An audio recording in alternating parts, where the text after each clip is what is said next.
Welcome to my channel, guys. My name is Stefan, and you are tuned into Coffee, Copper, and Conversation. It's a little show I started doing.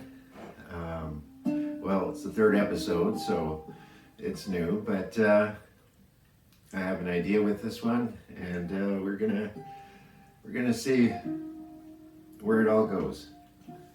I have a pretty neat story to tell you guys today. It's a story about my life and how I met my best friend. So anyways, I'll be probably banging around on some copper as we talk. But yeah, let's get into it. Hope you all are having a great day. The sun's out, and yeah, it's just a great day. It's an awesome day.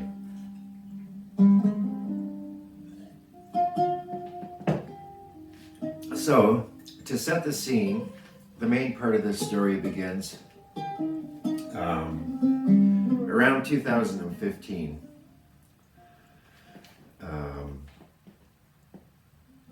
I've known him since I was a child.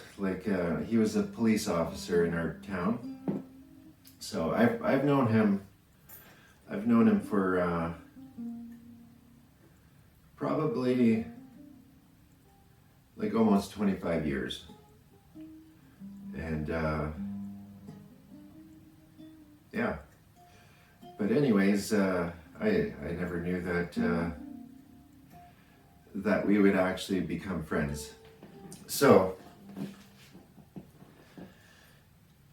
to set the scene, this is probably about 2015, ballpark, maybe, yeah, something like that. Anyways, I was homeless and junkie, and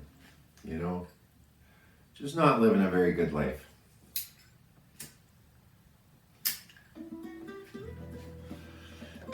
And I'd, was running with the wrong crowd. So, I started stealing shit, just to support my habit. Anyways, one of those things caught up to me. So, I had to sign in at the police station every week. And sometimes Dean would be there. And every time he was there, he would try to connect with me and, talk with me. And I just wanted to get in and get the fuck out, I didn't want to go to jail, so I made sure to come into the police station and put my signature down and then get the fuck out. So, every time he would try to talk with me, I would just, try to slither out of there, and I didn't want to have any part of it. I just assumed he wanted to get information on my friends. Well, they weren't friends really, they were drug acquaintances, but I thought they were friends. So, I would always try to get out of there as fast as I could. And one day he shows me a picture of his son, and we could pass for twins, we could literally, like his son and I could literally swap driver's license, and you wouldn't be able to tell. And he shared with me too that his son struggled with alcohol and different things too. So as he told me that, then I started to let my guard down. So we started chatting more, and when he'd be on duty, I would sometimes hang out with him in his cruiser, and just getting to know each other. it was that was the beginning of my recovery, which has taken a long time. You know, there's been lots of backslides, but Dean has been the most consistent person in my life. I don't have a lot of people in my life, but Dean is, I'm so thankful for him. If it wasn't for him, I probably wouldn't be here talking to you. Yeah.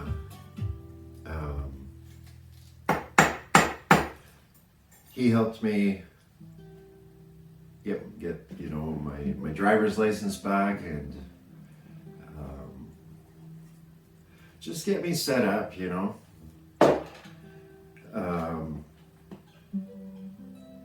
He helped me get a job, so I started working at this little machine shop, and I you know, at the time I didn't even know I was capable of holding down a job anymore. My mind was so far gone with all the drugs.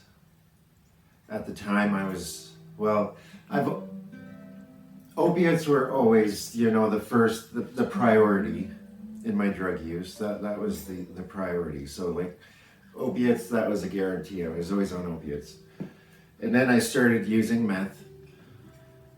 And that's when things really started to spiral, and fast too. Like it was crazy how fast life fell apart once I, you know, let that Tina into my life, you know. Yeah, so I was homeless for about 2 years. But anyways, eventually I ended up getting this little apartment. It wasn't an apartment, it was a hotel room. It was like the whole apartment was smaller than my living room here. There was a bathroom and a bedroom, that's it. We called it the Crystal Palace because everybody in there was on drugs, you know, that was just the thing. So we call it the Crystal Palace. Anyways, I might get some things a little bit mixed up because, well, like I said, I did use a lot of crystal meth, so maybe the timelines are a little bit not quite accurate. So just, but the moral of the story will shine through. So you might notice that maybe I kind of changed my timelines a little bit. It's not on purpose. It's just I'm trying to recount it the best I know. Anyways, one day. Now keep in mind, I had before things fell apart, I had already learned the trade of installing flooring. So that was what I did before things fell apart, you know. So I was already kind of known in town. I already had a bit of a reputation for installing floors. So anyways, yeah, actually I wasn't homeless. Yeah, I had just gotten that little apartment, that little room, when we started interacting more. Yeah, I met him when I was homeless, but yeah. Anyways, when we started interacting more with each other, I had that little room. Anyways, one day, I'm just in my room, I'm just whatever, doing my thing. All of a sudden there's a knock on the door. I open up the door and there's Dean.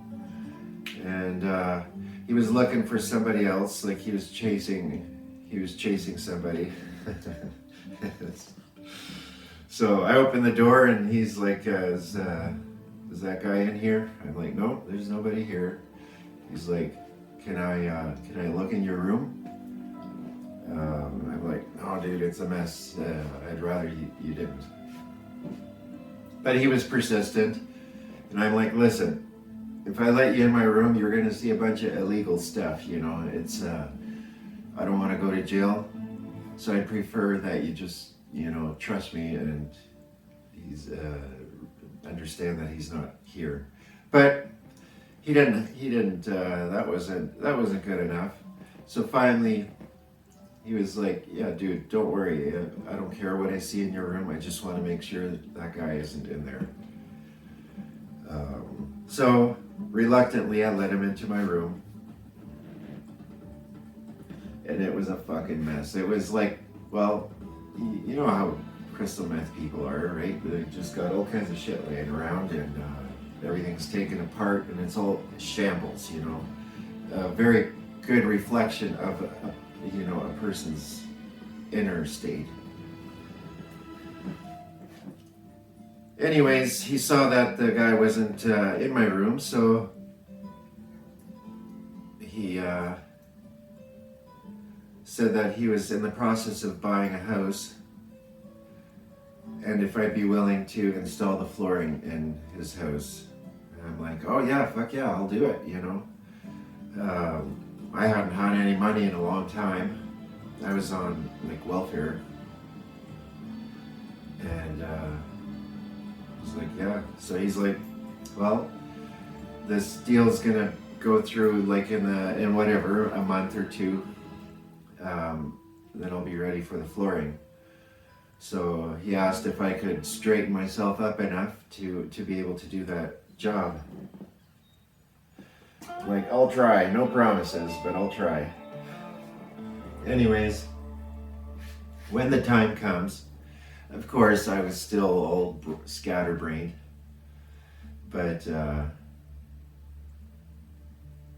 yeah, he's like, so you want to do it? And I'm like, yeah. So he gets his floor, we get we get into the house, and I start laying the floor. And this is a job that, you know, would have taken a normal person maybe 2 days, 3 days max. I was there for 2 fucking weeks, man. I was there for 2 fucking weeks, you know, so scatterbrained.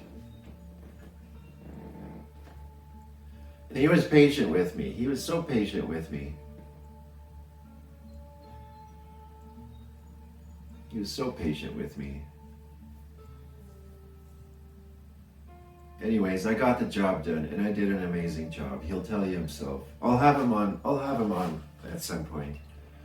I would love for you all to meet him. He's such a brilliant person. He is a completely different person than he was when I met him. The two of us coming together, it changed both of our lives drastically. Like both of us were 2 different people, you know. This was a divine union. Nothing dirty, nothing like that. Don't get it twisted. But anyways, you know what? I'm gonna bang on this copper a little bit and let the let the story come together in my head a little bit, because I'm new at this whole filming thing, so I have to remember a little bit what we're talking about.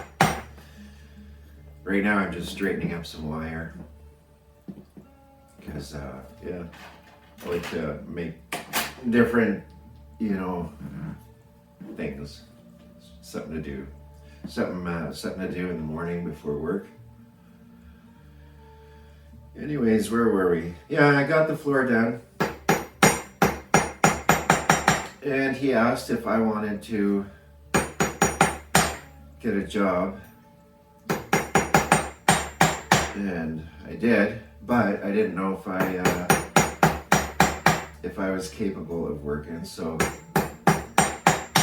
he asked one of his friends who owned a little machine shop if he would give me a chance, and they did, and those people were so patient with me too. But that's where life started to come together for me. started welding and learning a little bit about, lathes and mills and all that stuff, which was natural to me anyways. Like the welding, I'd been welding since I was a kid. My grandpa was a mechanic and an engineer and all kinds of stuff, so I was familiar with all that stuff. But now I was getting back into it. Anyways, as I was, the longer I worked there, things started to come together for me again. And, at first, it started, I think, with a bicycle. I'd, bicycle to work, and then a little later, I got myself one of those electric scooters. And once I had my license situated again, which Dean helped me with, he drove me to all the places I needed to go to get things done. And he also, he would come in with me to the DMV, because for some reason, when I would go by myself, to get my license or to do anything paperwork related, it wouldn't work. They'd always have something like, oh, you gotta have this, or you gotta do this, in order to get that. So I gave up. I'm like, fuck it, I'm not even gonna bother trying. But when Dean came in with me, they, he saw how hard it was for me to get this whatever, get my credentials and all that stuff, right? So so he would get a little bit worked up, and then the people would comply and give me my fucking license, right? So he also helped me with my passport and all that stuff. So anyways, yeah, what I'm trying to say is, all the amazing things that I have today, I wouldn't have if we hadn't met. I had to do the work, I had to put in the effort, but it was through him that these things actually ended up happening.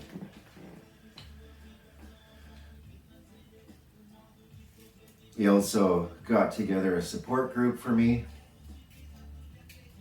with some other good friends, and then life started to come together.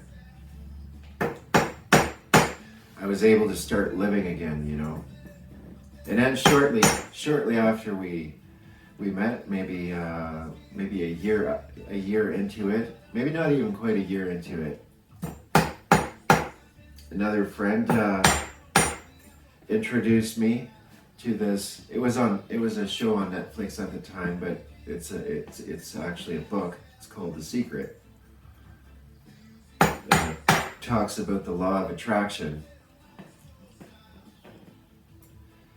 Well, wouldn't you know that, watching that thing, it just turned my life around in one fucking night. Life was never the same after seeing that, because all these things, I'd been noticing these things as a child on. I was a very spiritual child. I've had really deep spiritual experiences right from young on, not even knowing what they were. I just, it's just who I am. Where was I going with this? Yeah, so that drastically changed my life. And I just started flourishing. I just started, I found this thing and I just started going with it. I thought now I had conquered life though too. It was like, fuck, I got enlightened and all that stuff. And while I did get enlightened to a big degree, I don't even like using that word. Eventually, it doesn't take long, and then you learn that, oh no, life still brings its challenges. It doesn't matter how much you know or how aware you are and all that stuff. So I had a few backslides, even after my awakening.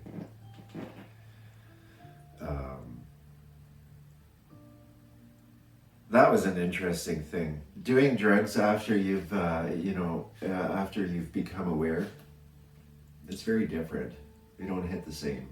It doesn't hit the spot anymore. But when we don't have good coping strategies or good tools in our tool bag, it's still possible for us to fall back into patterns that we're used to, right?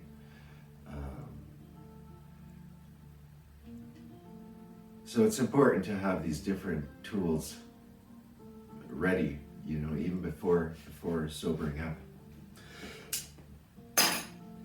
Yeah. Where was I with the story?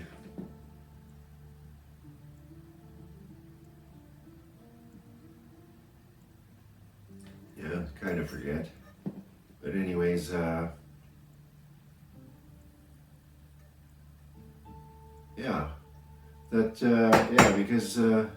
because of him, I'm able to do all this stuff now, and because of me, and because of God. Like it's all divinely orchestrated.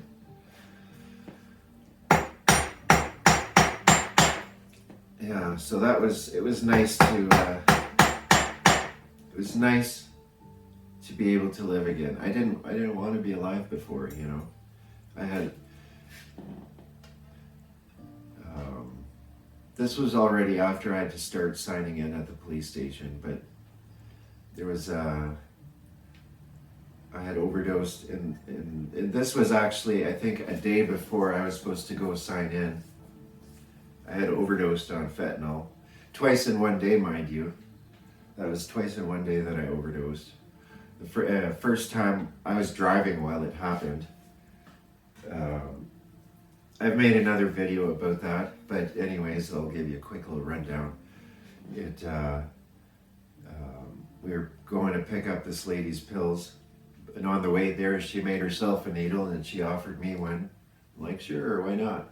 And that was the first and only time somebody ever injected me. I was always the doctor. Like, I taught this lady how to inject, right?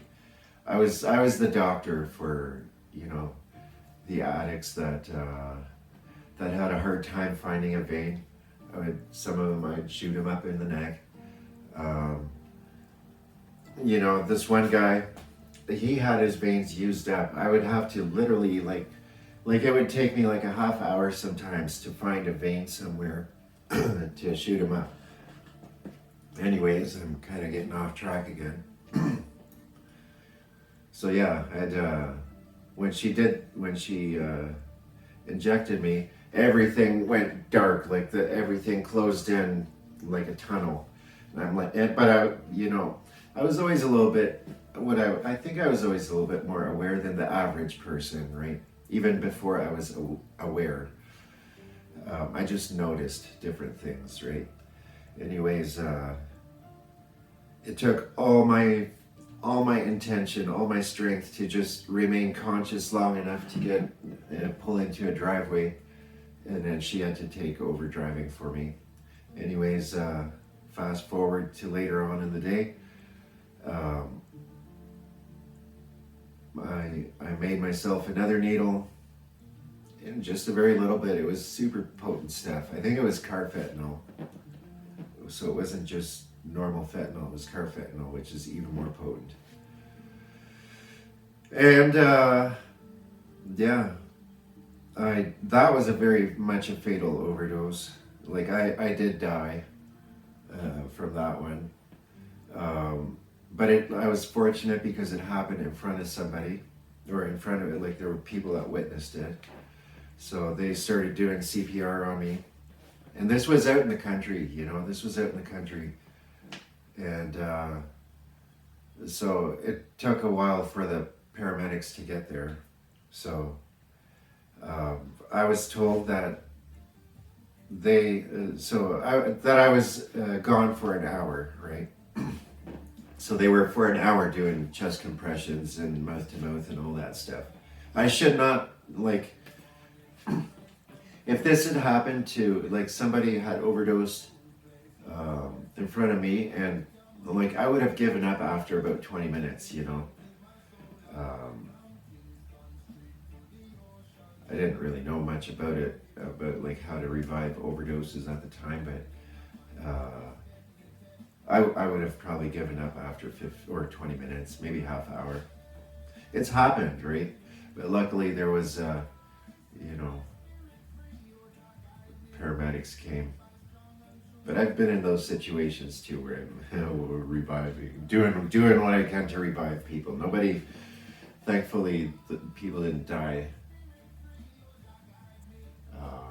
in those scenarios where I was involved with that. Anyways, again, I forgot where I was going.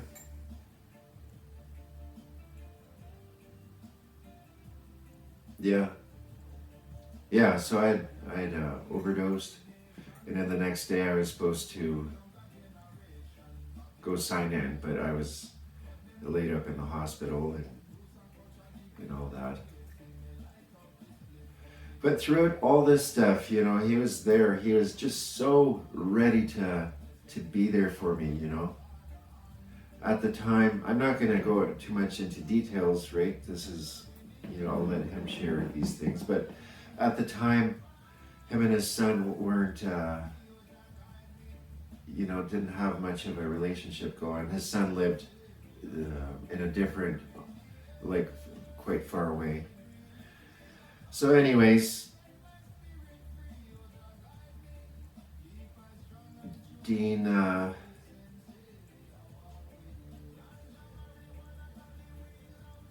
helped me, you know. It was he was there for me. I'm so thankful for it. Yeah, so thankful. Life really exploded in wonderful ways. It's been lots of challenges, don't get me wrong. It's, you know, it's been very challenging at times. But it's beautiful, and it's going somewhere, you know. Yeah, it was pretty awesome. It's funny when I think about filming these episodes or these shows. In my head, it's very different than when I actually put it into practice. But you know what? If you find it at least interesting, you know, keep following or keep watching as I make these things, and let's see the progression together, you know. Because I have some pretty cool ideas. So right now I'm just working on the experience. I'm also gonna get some better equipment soon, because yeah, the equipment that I have is like, it's barely works for it. I don't really know much about this kind of technology and stuff, but I'm learning, you know. I'm still, every day I'm growing and expanding and, you know, doing all these things. Yeah. Anyways, I think I'm gonna leave it at this. I gotta get ready for work. I don't gotta, I want to. I have a pretty cool job. I do, I'm back into the machining and welding and different things like that. So I'm gonna end this here, and I'll have another interesting story for you next time. And yeah, we'll see what we talk about next time. I'd like to do this in a way where, you know, I kind of yeah, I don't know what I'm going to talk about next time, but I'd like to do this kind of where one episode leads into the next. But bear with me, guys. It's gonna, yeah, like I said, it's gonna take a little bit of time, but I'll keep at it. And my hopes are to be a positive influence for people. You know, that's what I want. I feel like I have a lot to offer through my life experience.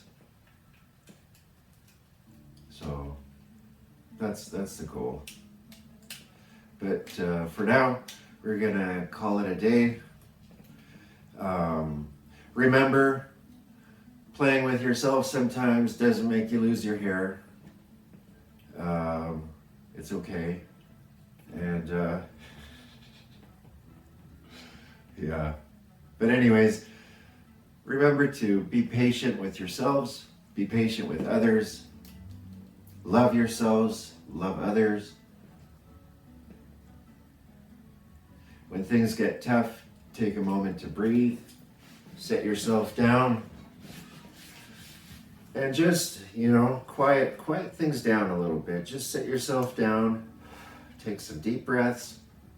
You can use this to get really fucking high. Within like 5 minutes, you can be so fucking high. And it's like better than crack, better than heroin, without all the shitty side effects too, right? So you just like, well, my nose is a little plugged, so I'll do mouth breathing, but